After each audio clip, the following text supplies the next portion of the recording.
Children, once again I welcome you all for this online class. And today we are moving into a new lesson in civics, lesson 1. And the title of our lesson is Understanding Diversity. Understanding Diversity. So, uh, first of all, let's move into the introductory part of our lesson. Okay.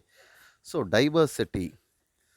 So, what is mean by this common word diversity? Many times we hear this word, isn't it? Diversity. So, what is diversity? See, for example, take a classroom. Okay. So, in a classroom, you could see different uh, forms of children. Okay.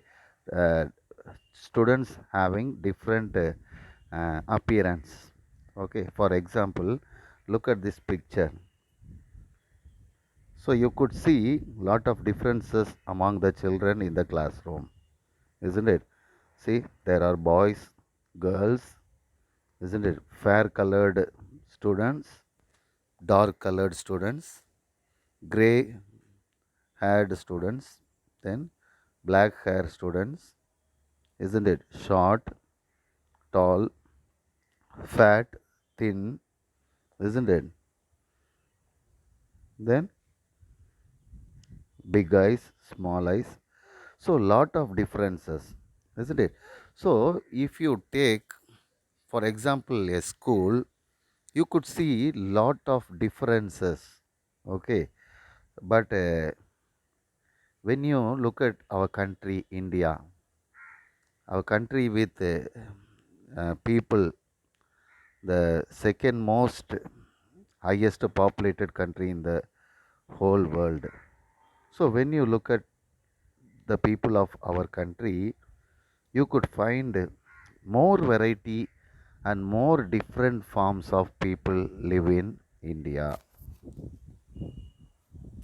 Okay, so more variety of people in our country. So this is called diversity.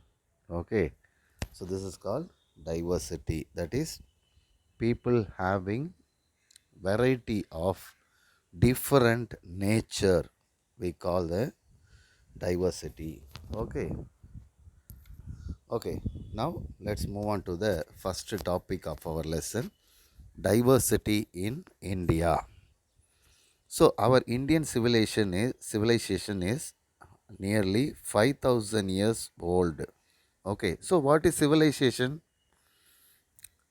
It is the development of human uh, knowledge. Okay, civilization is the progress in of human beings. Okay, slowly human beings they develop into higher form, that is we call civilization. Okay, so earlier last year we studied about we could have studied about different civilizations, isn't it? So there are Chinese civilization, then Mesopotamian civilization, uh, Indian civilization. So there are a lot of different civilizations. So our Indian civilization is one of the oldest civilization, which started in the year 5000 BC. Sorry, 3000 BC. Indian civilization started during 3000 BC. So in BC 3000 years and in AD 2000 years. So totally our civilization is 5000 years old. Okay, so we have one question. See, when you look at some countries, okay, apart from India, for example, take China, okay, all the Chinese people they look similar only. Their height, weight, color, okay, religion, everything will be more or less similar only. Maybe little bit differences, but more or less countries of the world they have same type of people, but only in India we could see different variety of people. You know the reason why? Because in ancient times, okay, during ancient times, India was a country which had huge number of wealth. Okay, India had numerous wealth. Okay, numerous resources. India was a wealthy country. So because of the great wealth in India, countries, peoples from other countries, they were attracted to come to India. Okay, so people from different parts of the world, they came to India. Okay, in order to enjoy the wealth in India. So what happened? Slowly they started to settle settle in different parts of India, and even some people, some chief, some kingdom, they wanted to capture some of the territories in India. So they invaded, they came to conquer India, and slowly they also started to settle. So likewise, in ancient times, people migrated, people moved into India from different parts of the world, and they finally settled in India. So because of this reason only, we have different variety of people in our country. Okay, so the people, they used different types of mode of transport. Okay, people used several mode of transport to reach India. Some of them used land, they came by land, and some of them came by sea route. Okay, so India is the home for variety of people, such as the Dravidians, the Negroids, the Aryans, Alpines, Mongoloids. All these groups of people, they became part of Indian race. Okay, so this movement and migration of people is the reason for the India's rich diversity. So because of this reason only, India have rich diversity in the people. Okay, let's move on to the next topic: types of diversities. Okay, so there are five important types of diversities.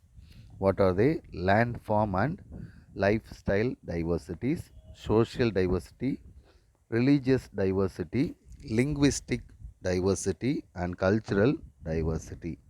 Okay, let's study about them one by one. So first one, land forms. So look at the picture here. So these are the variety of land systems in our country. Okay, see, we have valleys, mountains, plains, islands, deserts, coastal areas. So our India is not only country of variety and different groups of people, it is also a country having different variety of land forms. Okay, land forms. So only our country is called a subcontinent. Okay, because our country has all the needs of a land to be called as a continent. Okay, so what are the uh, what are the requests, prerequisites for a continent? Everything is available in India. Okay, so to qualify as a continent, you need variety of landform, and since India has variety of landforms, we call it a subcontinent. Okay, okay. Lifestyle.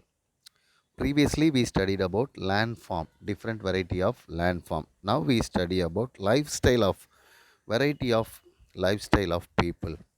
Okay, so people live in different parts of India, they live in different land system. Okay, so because we have different land system, people live in different land system also have different variety of practices. For example, people living in plains, they depend upon agriculture, isn't it? Plains, you know what are plains, isn't it? It is flat, low level land area, isn't it? Flat, low level land areas, we call them plains. So in plains you can cultivate agriculture. So people live in plains, they depend upon agriculture. Then people live in coastal areas near the sea, they depend upon fishing as their work occupation. Okay, so people in living in mountain areas, they take care of animals.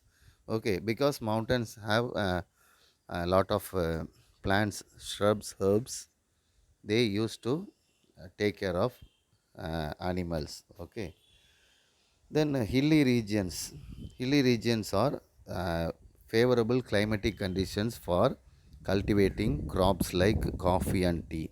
So people living in hilly areas, they cultivate tea, coffee, and some of the crops that grow only in hilly areas. Okay, so not only uh, the land form, even the plants and animals which live in different land, they also have different forms. Okay, for example, if you look at a monkey in a desert area, okay, its body will be with less hair. Okay, and if you look at a monkey in Arctic region, its body will be full of hair. You know why? Because in order to save its internal body parts from the extreme cold, nature has given coat like hairs upon the body of the animals. So, not only human beings and landforms are different in different regions of India, even the animals and plants live in different places in our country, have different variety of forms. Okay, let's move on to the next diversity. That is, the second diversity is social diversity. So what is social? It is the place where human beings live. It is a community. Okay, different people live together at a particular place, we call social life. Okay, so in social diversity we have two types. One is interdependence and coexistence. Another one is family and society. So, what is interdependence? Interdependence means depending upon each other for needs, isn't it? See, for example, if I am a teacher, you need me to teach you, okay, and I need a doctor to treat for diseases, isn't it? And I need a farmer to grow rice for me, isn't it? You need a uh, farmer to feed you with milk. So each and every one of us need somebody to give us somebody. We can't satisfy all our own needs.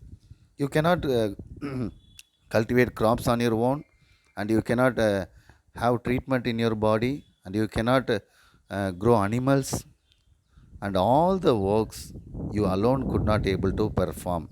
So only each and every individual works are taken by individual people. So we all depend upon somebody to satisfy our needs. That is called interdependence, depending on somebody else for our needs. Okay, coexistence means living together. Okay, not only we depend upon somebody for our needs, we also live together with others in a community. Okay, so what is community? A community is a place where people live together with common interest or heritage. So people having common interest and common um, heritage. Heritage means in Tamil we call it parambaryam. Okay, so tradition. Okay, lifestyle, form of lifestyle. So uh, it is called a community. So our community is made up of different variety of people. Okay, laborers, parents, teachers, okay, farmers, okay, handiwork makers. So all these people together we form a community. Okay, so for our comfortable life and uh, happy life, we depend upon each other. Okay, so next section is family and society. Okay, so regarding family, we have two types of family. One is joint family, another one is nuclear family. Joint family means large family, isn't it? Uncle, auntie, grandfather, grandmother, niece, nephew, isn't it? People having a large family. Nuclear family means father, mother, son or daughter. That's all. Okay. So in India, we have two types of families. Okay. One is nuclear family and other one is joint family. So we need the help of other peoples for our basic needs, to satisfy our basic needs such as our water facility, food system, then electricity, education, housing, and more on. Okay, so in order to have a harmonious life, a peaceful life, we should depend upon others. This is the social diversity. Okay, the third type of diversity is religious diversity. So, our Indian constitution is a secular nation. Secular means it is a freedom to have religious rights. That is, you can worship any god, you can have any type of faith, you can follow anybody, any type of worship. So, our government has given us rights to have any form of faith. Okay. So, the freedom of religion is our fundamental right. That is, according to the constitutional laws, it is right to have, it is our right to freedom, freedom of religion. And India is the birthplace of many religions. Okay, not only birthplace of many religions, it also adopted many religions. And some of the major religions of India are Hinduism, Islam, Christianity, Buddhism, Jainism, Sikhism, and Zoroastrianism. So, in India, we Indians, okay, celebrate a variety of festivals. Hindus will celebrate Deepavali, Pongal, isn't it? Malayalis will celebrate Onam. North Indians celebrate Holi. Islamic people celebrate Ramzan. Christians Christmas, Mahavir Jayanti. So on.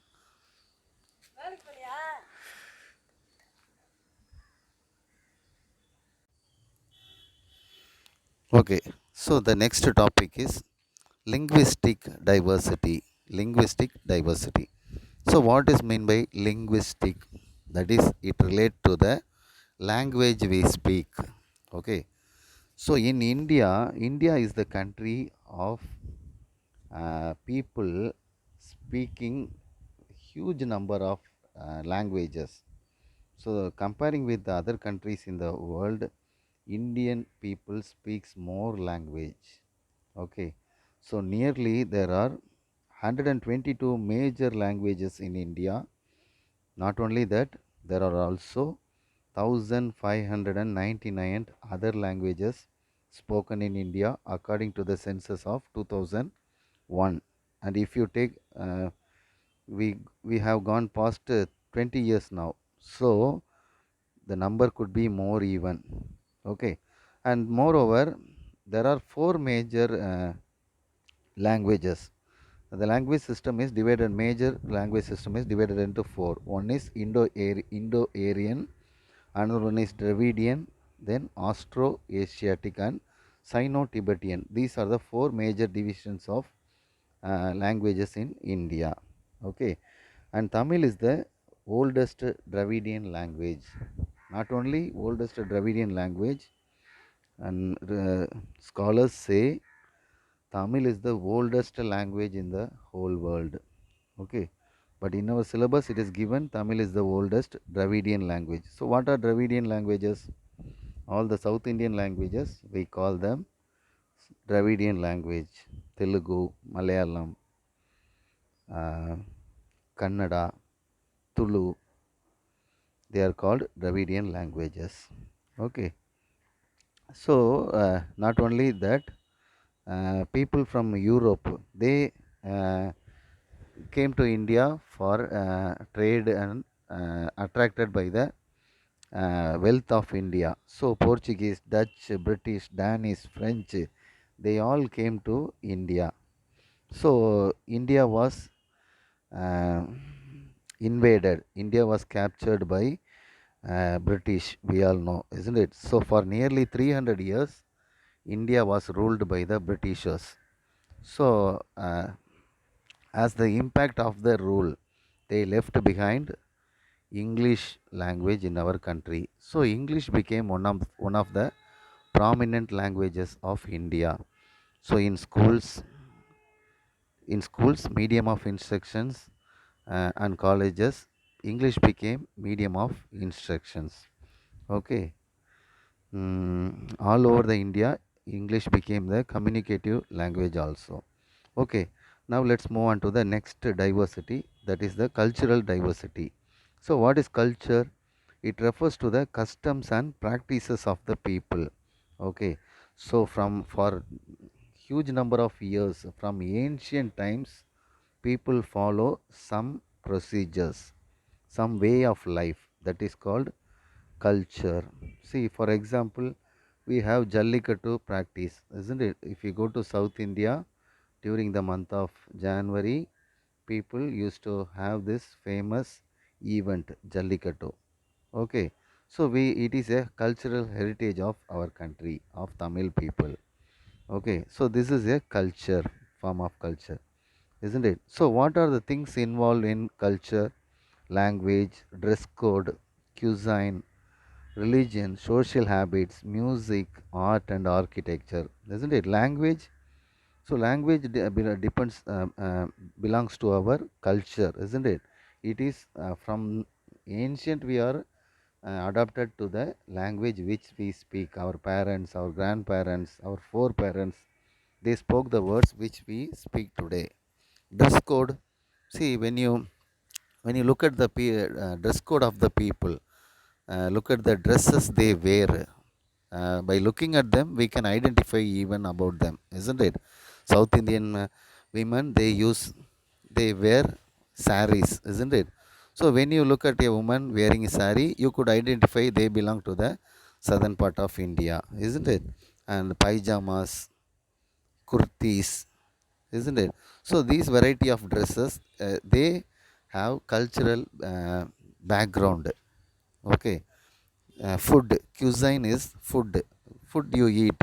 Okay, North Indian, they eat chapati. So when you look at people eating chapatis in the breakfast or in dinner, you could identify them, they belong to the northern part of India.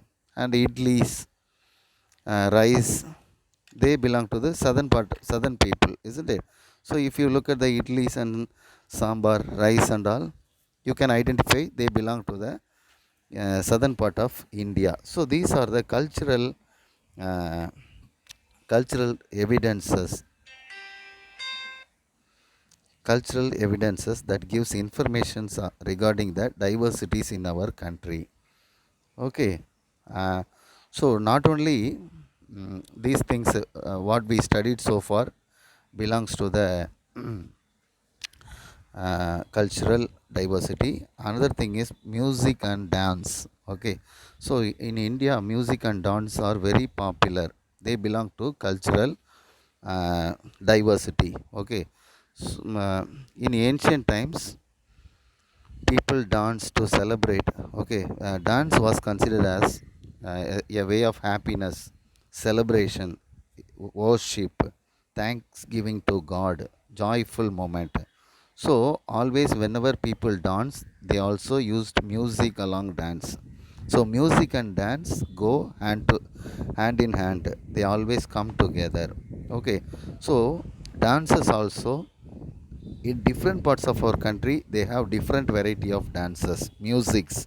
Carnatic musics are there, Hindustani music, classical music, folk music. So different variety of music and dance, they also gives evidence for our cultural diversity. Okay, so in your book, variety of dances and musics were given. Go through them. Okay, finally, unity in diversity. Okay, so far in our lesson, we have studied about the different form of diversity we practice in our country. So when you look at that, okay, in all the aspect, in all the area of life in India, we have diversity, we have variety, we have different. Okay, we are not same, we have different. But even though we are diverse people, we have lot of diversities, we all Indians are united by the spirit of patriotism. Patriotism means love for our country. Okay, so even though we speak a variety of languages, we wear variety of dresses, and we worship different gods, and we practice a variety of cultural barriers, differences. When you see the symbols like national flag, national anthem, it shows us that we all stay united as Indians. And every important occasions like Independence Day, Gandhi Jayanti, Republic Day, all these days brings us together as Indians. Okay, not only among the people, even before independence, the freedom struggle of our forefathers and the constitution law written by our foreparents, all these show spirit and unity of our India.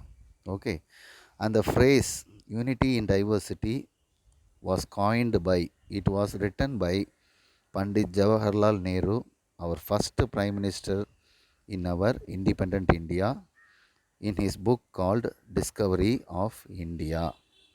Okay, so unity in diversity is a word, it is a phrase given by our first Prime Minister, Jawaharlal Nehru. Okay, children, with this we'll end up our lesson. Okay, go through the notes. We'll meet in the next class. See you all.